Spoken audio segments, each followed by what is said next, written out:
Shirika hili pia linawapokea wasichana mbalimbali ambao wanapenda kutoa maisha yao kwa ajili ya kumtumikia Mungu.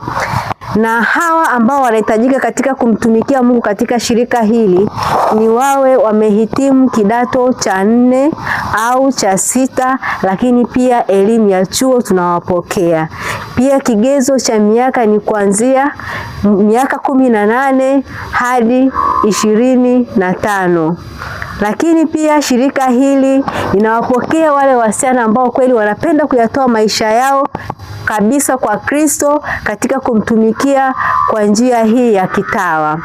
Na pia linawapokea wale ambao wameshikilia dini ya Kikristo, wamebatizwa, wamepokea masakramenti kama vile sakramenti ya komunyo ya kwanza na kipaimara, na wanafuatilia maadili ya Kikristo katika jamii zao, ili watakapokuwa watawa na wenyewe pia waweze kusambaa na kueneza elimu hiyo kwa watu wengine, hasa kwa jamii na wale wasiobahatika katika jamii.